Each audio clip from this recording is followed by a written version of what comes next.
కలిసి వాళ్ళను మనతో కలుపుకొని మమేకంగా మనం ముందుకెళ్ళి మన అభివృద్ధి చెందుతుంటే ఒక మతాన్ని అడ్డం పెట్టుకొని చీడ పురుగుల్లాగా తయారయ్యి మన దేశం మీద దాడి చేసి ఎందరో అమాయకుల ప్రాణాలను నాశనం చేస్తుంది.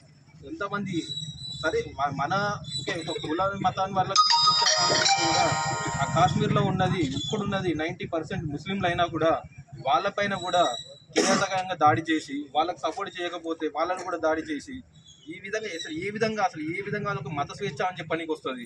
అది ఏ విధంగా ఒక దేశభక్తి అని చెప్పడానికి వస్తుంది.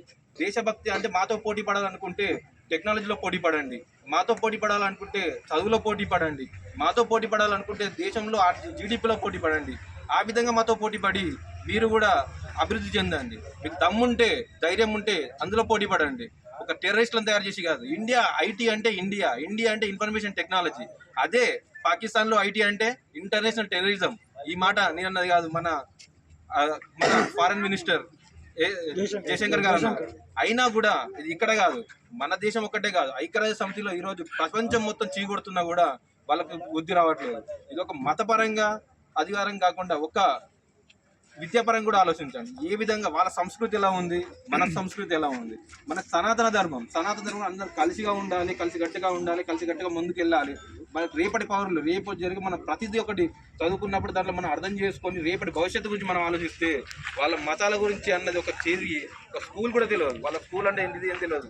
సంథింగ్ చిన్న ఉంటాయి, అక్కడ పోయి వాళ్ళ మతపరంగా మాట్లాడుకొని వాళ్ళ పిల్లల బ్రెయిన్ వాష్ చేసి వాళ్ళని టెర్రరిస్ట్గా చిన్నప్పటి నుంచి టెర్రరిస్ట్గా వాళ్ళ చేతికి బల్బం ఇవ్వాల్సిన కాడ, పెన్ ఇవ్వాల్సిన కాడ గన్నులు ఇచ్చి బాంబులు ఇచ్చి ఇటువంటి టెర్రరిస్టులను తయారు చేస్తున్నారు. వాళ్ళకు ఏమి తెలియక మిగతా వాళ్ళను అది చేస్తున్నారు. ఇటువంటిది మన దేశంలో లేనందుకు మనం చాలా ఆనందిస్తూనే ఇటువంటి వాళ్ళను మన దేశం రాకుండా మనమే కాపాడుకోవాలి.